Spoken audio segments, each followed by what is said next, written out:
In the heart of a divided city, Michael Trent, an African-American mayor, faces a moment of personal and political reckoning when a late-night encounter with the police turns into something far more dangerous. As tensions rise, Michael must navigate a corrupt system determined to destroy him, while fighting for justice not just for himself, but for the entire city. The stakes grow higher as a hidden conspiracy threatens to unravel everything he's worked for, leading to a confrontation that will change the course of his life and the city's future. Sometimes the shadows hold more truth than the light ever could. If this resonates with you, make sure to subscribe to the channel and listen to the full story. And if you've experienced something similar, don't hesitate to share this story with others. It might inspire them too. Part 1. The City at Night. The city's heart pulsed with energy even as night fell over it. Towering skyscrapers loomed like silent sentinels, their glass facades reflecting a kaleidoscope of neon lights from the stores that lined the streets. The vibrant commercial district, where luxury boutiques displayed their extravagant wares, was nearly deserted at this hour. The streets were quiet, with only the occasional echo of high heels against the pavement or the distant hum of engines from the main road. The night air was crisp, with a chilly breeze weaving its way through the narrow alleyways, rustling leaves and abandoned papers.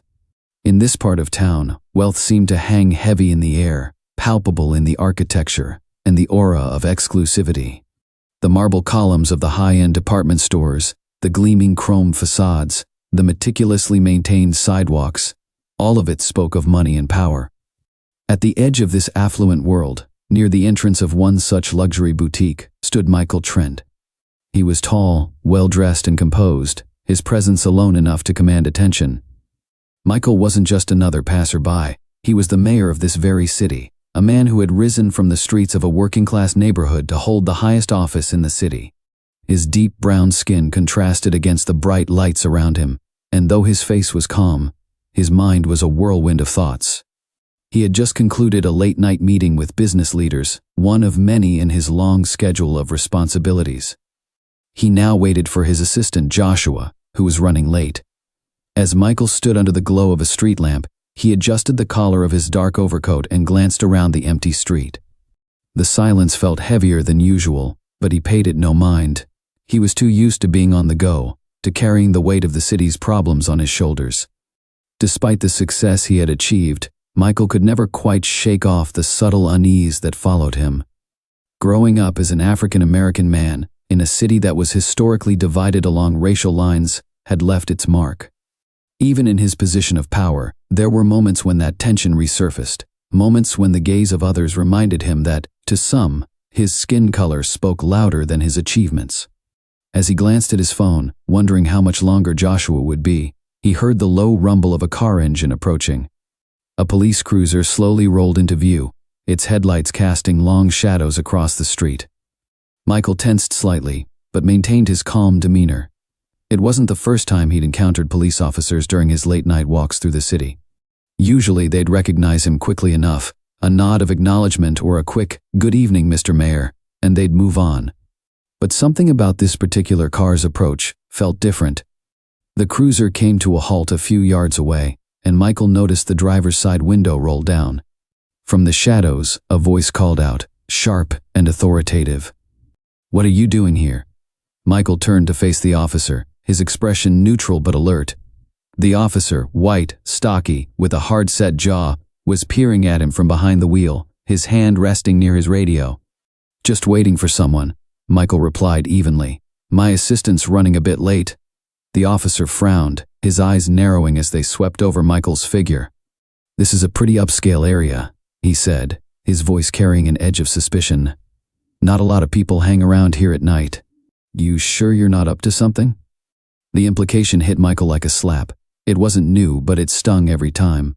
Despite being the mayor, despite everything he had accomplished, there were still people who saw him first and foremost as a black man, in a place they didn't think he belonged. "I'm the mayor," Michael said, his tone measured but firm. "Michael Trent, I'm waiting for my assistant. There's no issue here." The officer's eyes flickered with something, maybe disbelief, maybe annoyance. He didn't immediately react, instead pulling the cruiser a little closer to the curb. Then, with a deliberate motion, he stepped out of the car, his boots clacking against the pavement. "Mind showing me some ID?" the officer said, his voice flat. Michael's jaw tightened. He was no stranger to being asked for identification, even when it was completely unnecessary. But being asked while standing just a few blocks from City Hall, by an officer who should have known who he was, made his blood simmer. Still, he kept his temper in check. Losing control wouldn't help the situation.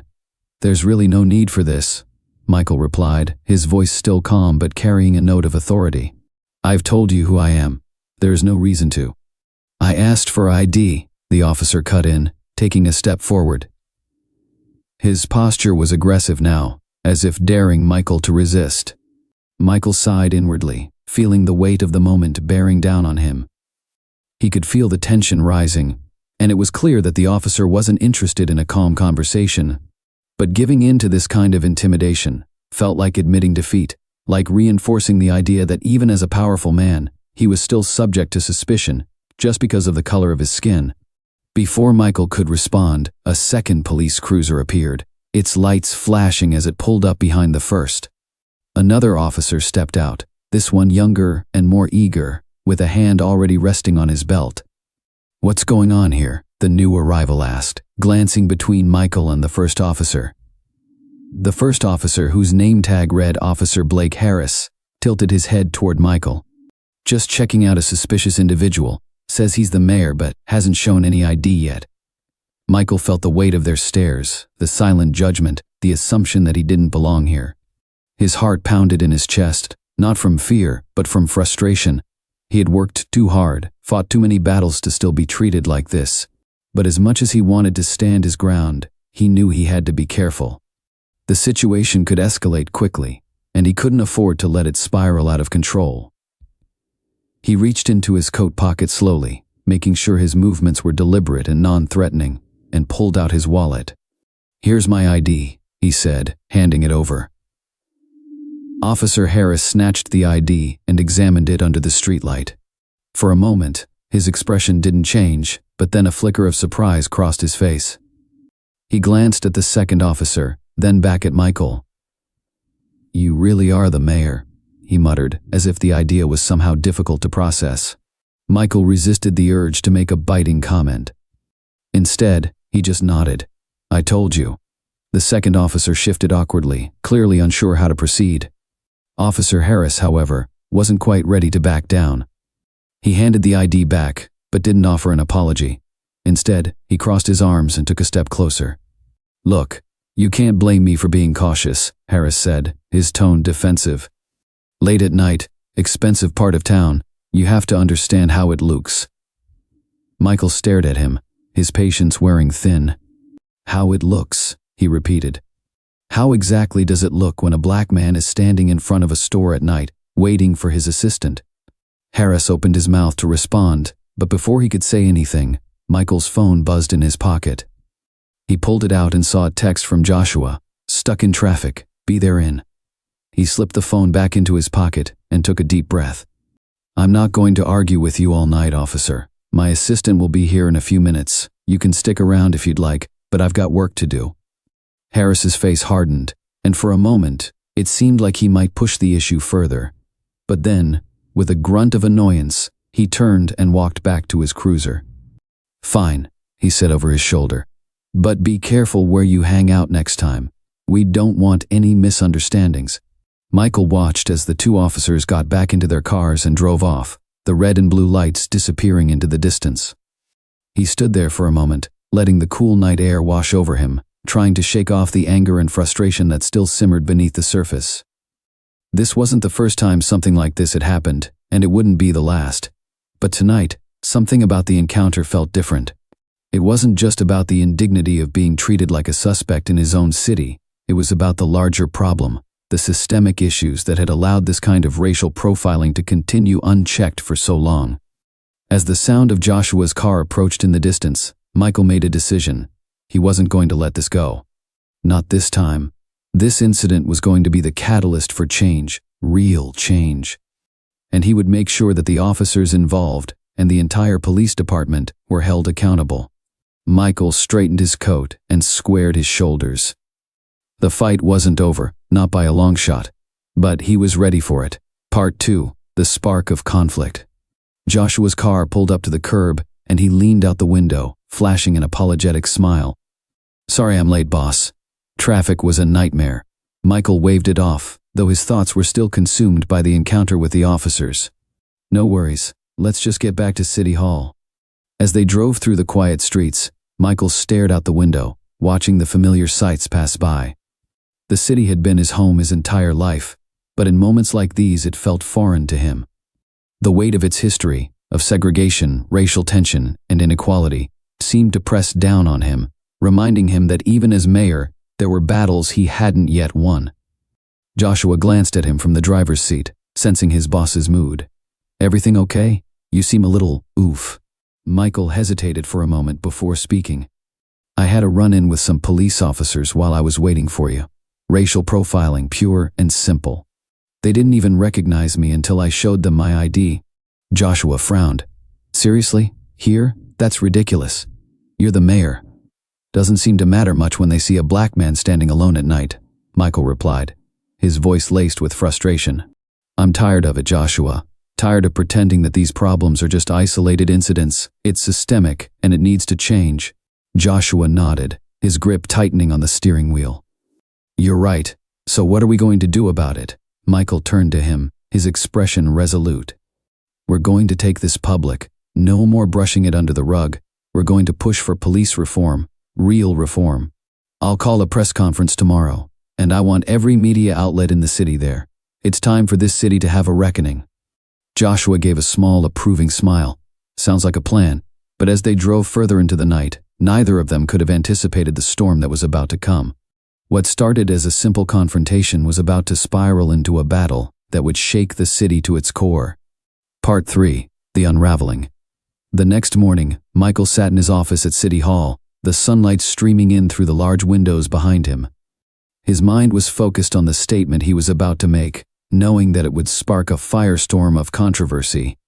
Across from him sat his chief of staff, Rebecca Johnson, a sharp, no-nonsense woman who had been by his side since the early days of his political career. She was reviewing the draft of his speech, her expression thoughtful. "Are you sure you want to go this route?"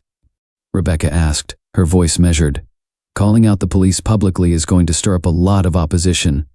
The department is already under scrutiny after last year's protests. This could put you in the crosshairs." Michael nodded, his decision unwavering. "I'm sure, if we don't stand up to this now, nothing will change. People are tired of empty promises. They need to see that we're serious about holding the police accountable." Rebecca sighed and set the speech down on the desk. "All right, but be prepared for backlash. The police union is going to fight this tooth and nail, and there are plenty of people in this city who won't like what you have to say." Michael leaned back in his chair, his gaze fixed on the city skyline outside. "Let them fight. I've spent my whole life fighting for what's right. I'm not backing down now." The press conference was scheduled for noon, and as the time approached, the tension in City Hall grew palpable. Journalists from every major news outlet gathered in the grand atrium, their cameras and microphones ready to capture the mayor's remarks. As Michael stepped up to the podium, the room fell silent. He scanned the crowd, recognizing the faces of both allies and critics. This was the moment of truth. He took a deep breath and began. "Good afternoon. I stand before you today not just as the mayor of this great city, but as a man who has experienced firsthand the effects of racial profiling and systemic bias within our police force." The speech was powerful, his words cutting through the air with precision. He detailed the encounter from the previous night, not just as an isolated incident, but as part of a larger pattern of discrimination that had plagued the city for decades. He called for immediate reforms, body cameras for all officers, mandatory bias training, and the creation of an independent review board to investigate police misconduct. But as Michael spoke, he noticed a shift in the crowd. A group of uniformed police officers had entered the room, standing at the back with their arms crossed, their expressions stony. Among them was Officer Harris, the very man who had stopped Michael the night before. Michael's pulse quickened, but he didn't falter. He finished his speech with a promise. "This administration will not rest until every citizen of this city, regardless of race or background, can feel safe and respected by the very people sworn to protect them." The room erupted into applause, but Michael's eyes remained fixed on Harris. The officer's gaze was cold, unblinking, and Michael knew in that moment that this fight was far from over. Part 4. The Backlash. The reaction to the press conference was immediate and intense. The media ran headlines about the mayor's bold stance against police misconduct, while social media lit up with both support and outrage. Some praised Michael for his courage in speaking out, while others accused him of stirring up division and undermining the police. But the most concerning response came from within the police department itself. The police union issued a scathing statement condemning the mayor's remarks and accusing him of attacking the integrity of law enforcement. Officers began to call in sick in protest, a silent strike that left entire neighborhoods without adequate police coverage. Tensions escalated quickly. Protests broke out in front of City Hall, some in support of Michael's reforms, others demanding that he retract his statements and apologize to the police. The city was on edge, and it didn't take long for things to turn violent. One night, just days after the press conference, a group of protesters clashed with police in the heart of downtown. What started as a peaceful demonstration quickly devolved into chaos as tear gas filled the streets and riot police moved in to break up the crowd. Michael watched the news coverage from his office, his heart heavy with frustration. He had hoped that his call for reform would lead to productive dialogue, not violence, but now it seemed like the city was spiraling out of control. Rebecca burst into his office, her expression tense. "We've got a problem," she said, holding out her phone. Michael took the phone and read the headline, "Anonymous source leaks mayor's personal records, claims history of criminal ties." His blood ran cold. "What the hell is this?" Rebecca shook her head. "Someone's trying to take you down. They've leaked your personal information, financial records, old court cases involving your family, everything. They're painting you as corrupt, saying you have ties to criminal organizations." Michael felt a wave of anger wash over him. This was retaliation, pure and simple. Someone, likely from within the police force, was trying to destroy his reputation, to discredit him before he could enact any real change. "We need to get ahead of this," Michael said, his voice low but determined. "Call a press conference. I'll address it head on." But as the words left his mouth, his phone buzzed with a text from an unknown number. He glanced at the message, and his heart skipped a beat. "Back off, or you'll regret it." Part V. The Turning Point. The anonymous threat loomed over Michael like a dark cloud, but he refused to back down. He knew that whoever was behind the smear campaign wanted him to fold, to retreat into silence. But that wasn't who he was. The next morning, Michael stood before the press once again, this time to defend himself against the allegations. He laid out the facts, addressing each piece of misinformation that had been spread about him. He spoke about his upbringing, about the challenges he had faced growing up in a neighborhood plagued by crime and poverty, and how those experiences had shaped his commitment to making the city a better place for everyone.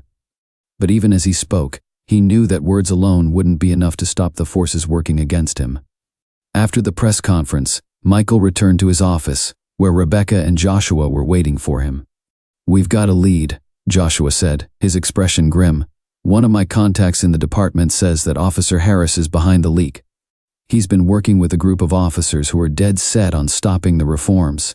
They're the ones who dug up your personal records and leaked them to the press." Michael's jaw tightened. "Harris," he muttered. It made sense. The officer had shown nothing but contempt during their encounter, and now he was leading a campaign to undermine Michael's authority. "We need to expose him," Rebecca said.